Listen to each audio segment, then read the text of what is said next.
Okay, fair point. That is, yeah. Yeah. They would have Hey guys. Okay. Today we are going to be watching The Problems with Fury by Potential History. Now, obviously, in every war film, there are going to be problems. Some have more than others. I did see Fury when it came out. I haven't rewatched it. I thought it was a good movie. But I can't really remember too many huge problems, but then again, not. I know a lot about World War II, but I don't know much about tanks. I know very little about tanks. Potential History, he knows a lot about tanks. So we're going to go ahead and hear what he has to say about what the problems are with the movie Fury.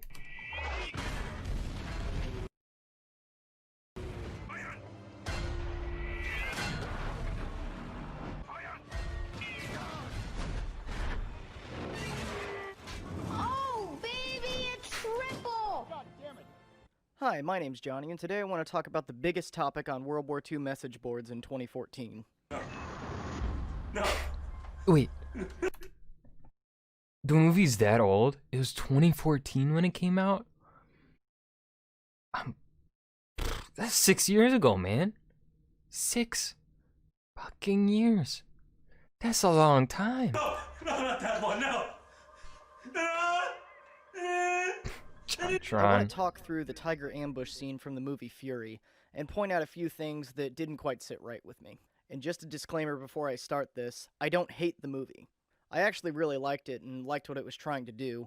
It just plays to a lot of stereotypes that just plain aren't true or don't make sense. So to jump right into it, the scene begins with Brad Pitt's tank column moving all by itself, which in and of itself is weird. Just 4 tanks all by themselves in Germany in 1945 was something you probably wouldn't see. Okay, fair point.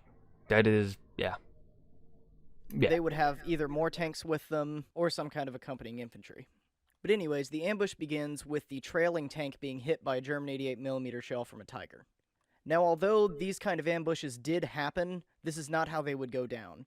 Any German tank commander, no matter how green he was, would know that the way to stop a column is to shoot the leading vehicle. This would be one of the first things he was taught in training school for becoming a tank commander. And actually, many Tiger commanders in the real world use this tactic to stop columns and destroy many, many vehicles. The most famous one I can think of is Michael Wittmann's ambush at Villers-Bocage. On June 13, 1944, Panzer Ace Michael Wittmann destroyed about 12 British tanks using this exact tactic. He destroyed the leading vehicle, then he destroyed the rear vehicle, and amidst the chaos of the British trying to figure out what was going on, he knocked off a bunch of vehicles in the center before sneaking away to safety.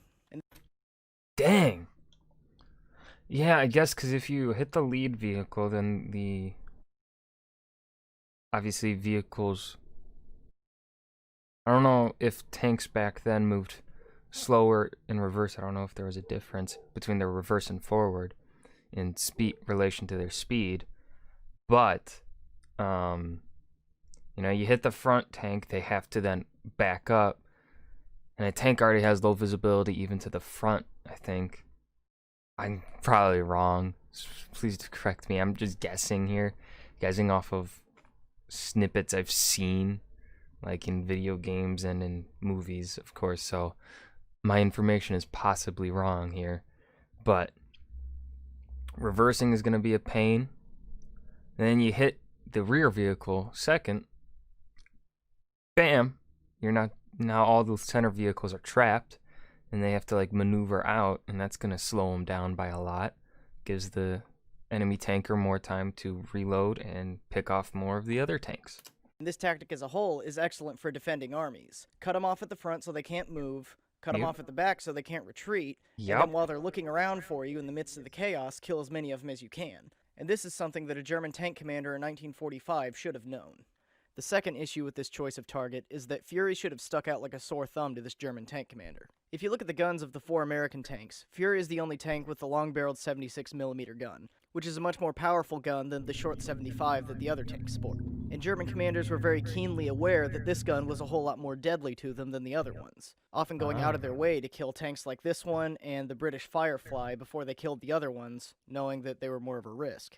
German tankers' tendencies to take out these long-barreled tanks first was actually so rampant that Allied crews with these upgraded tanks would often try to hide the fact that they had this longer, better tank gun, often by painting the latter half of the barrel, or by putting a fake muzzle brake halfway down the barrel to make it look shorter. Hey, that's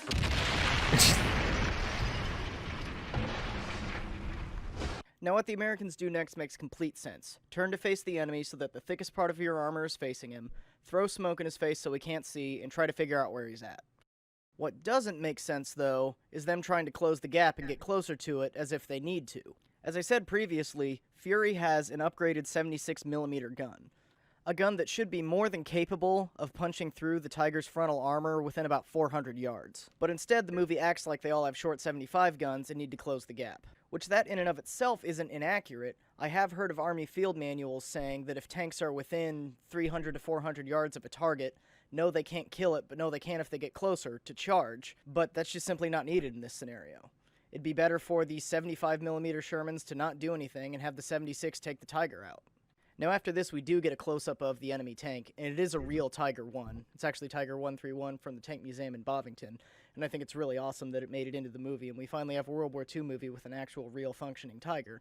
But then the Tiger crew makes a mistake, one that doesn't make any sense. They charge forward to close the gap too. Now, I'm not one to talk about how German tanks had the advantage all the time and that they were just 100% better in all scenarios. I actually disagree with a lot of people that say things like that. No, I'm not defending German technical superiority, I'm stating the fucking obvious. But in this particular scenario, the Tiger has all the advantage, and he has no reason to leave his position. Even if you say it's the end of the war and this may be an inexperienced tank commander, it doesn't take someone with a whole lot of tactical know-how to realize that you're in a good position. You're well concealed, you don't know if the enemy knows where you are or not yet. All they've really done is throw smoke in your face, and all you have to do is pick them off from afar. You have the better gun. Why would you get rid of all your advantages and basically help them close the gap? Now, as they approach each other, nothing particularly wrong happens. Fury misses its first shot, and the shells from the two 75mm Shermans bounce, which is what would have happened at that range. The only inaccuracy here is that everyone is firing while they're moving, which is something that most tank commanders wouldn't do. The Shermans had a gyroscopic mount for their guns that would kind of help them stay stable and stay on target while they're moving, but the Tiger tank doesn't whatsoever, and so the Tiger should be moving, stopping, and firing to take out the second and third tanks. Both of the 75mm Shermans are taken out on the approach. That's a lot of damage. But this doesn't necessarily have to happen. I mean, if Fury wasn't in range previously, it definitely is now as the tanks are getting closer and closer to each other. Why they didn't take another shot, just kill the Tiger and end it, I don't understand. But even with this in mind, Fury decides it needs to get around to the back of the Tiger to destroy it. Now, this is something that did happen. It's not 100% a myth. Regular 75mm M4 Shermans did have to get around to the back of a Tiger or Panther to take them out because it couldn't take them out frontally. But at this point, Fury's gun could have taken the Tiger out a long time ago. Right now, we're just playing to the myth that it took 4 Shermans to kill a Tiger every time you ran into a Tiger. In fact, both vehicles have been well within range to kill each other pretty much this whole time. And I mentioned both vehicles because Fury does bounce one of the Tiger's shells off its side, which wouldn't have happened. That should have gone straight through the engine and ended the battle right there. Anyways, the Tiger goes back in reverse to try to outmaneuver Fury, and I believe the Tiger's loader has just suffered a stroke because its amazing fire rate from before has now been cut in half. And before you know it, Fury's put 2 shells in the back of the Tiger, and the battle's over.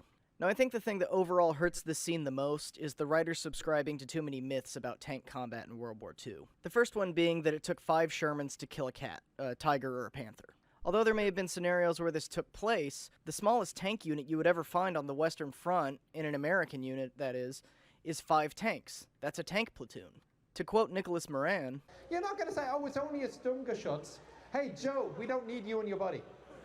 So the fact that you have 5 tanks there isn't necessarily because that's what you need, it's just always what you brought, because that's what you're going to be with. What you decided you needed usually depended on the situation you found yourself in. And a US Army study after the war found that typically whoever fired first in a tank engagement was the one who was more likely to win. And so numbers of tanks on your side don't really mean anything if that's the big deciding factor. The second one is that the Sherman wasn't made to fight tanks. And this gets into design and doctrine. Now, by the time you have the Tiger II, and the Panther late in the war, yeah, the Sherman is outclassed. Its 75mm gun isn't going to cut it. But when it came out in 1942, it was a very capable vehicle with a very capable gun. It did very well in North Africa and Italy. It's only once you get into France and Germany in these really specific scenarios where its shortcomings begin to show. But just as the Germans were upgrading their tanks, we were upgrading ours.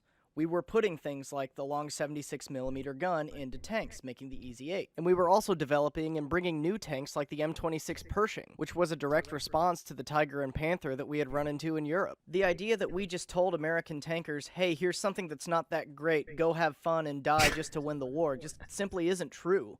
We were always trying to keep the edge on the Germans. A lot of people just think it should have been done differently. The final myth is this idea... Gee, that's...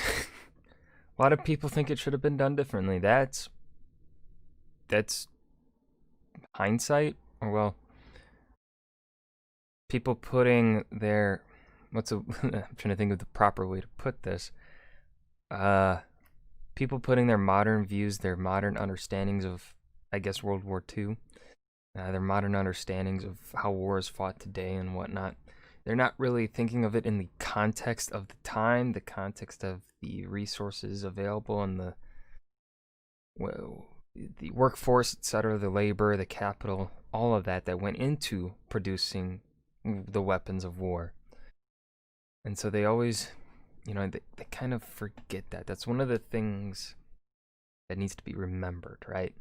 You can't just start making things. There's research and development, and then there's the production of it, and that takes time. Idea that everything was a tiger.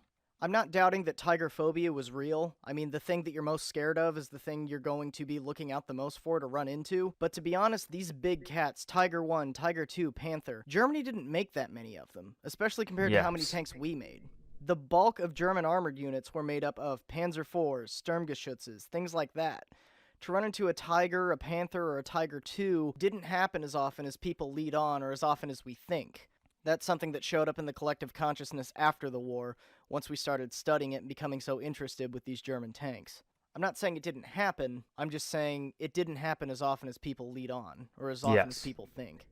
Even for all its flaws, though, I really did like this movie. It's beautifully shot, and I love what it's trying to say, showing a grayness in the morality towards war, that there can be bad guys on either side, and that at the end of the day, it's kill or be killed, and there's not much room for thought outside of it. Yes. And I really hope there's more movies like this made in the future, even if they do have similar problems. Pretty much every historian's thoughts on historical movies. We will pick apart the issues that occur in these movies, but that doesn't make them bad movies, right? There are issues, I guess, for instance, let's go with Last Kingdom, since that is a show set in the time period that I studied, but it's obviously fictional because Uhtred didn't exist. There are characters in there that did not exist in real life. But, for instance, the portrayal of Alfred, when they get things right, important things right, it is it's amazing. Like the portrayal of Alfred the Great was fantastic in Last Kingdom. And so, despite the other historical inaccuracies in it, and also the fact that it's based on a fictional book, it's still a great, somewhat historical show.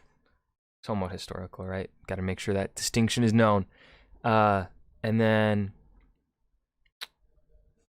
the other one, the movie with Chris Pine, where he is Robert the Bruce, Outlaw King. There's historical inaccuracies in there. There are moments where they blend, like the final battle that they do, they mix two battles into one. The timeline of things is a little off, as well as I'm not gonna say spoilers, but yeah.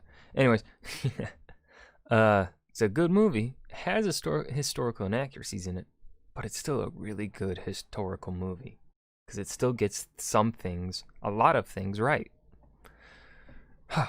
Anyways, that is the Problems with Theory. That is the Problems with Theory by Potential History. I hope you guys enjoyed.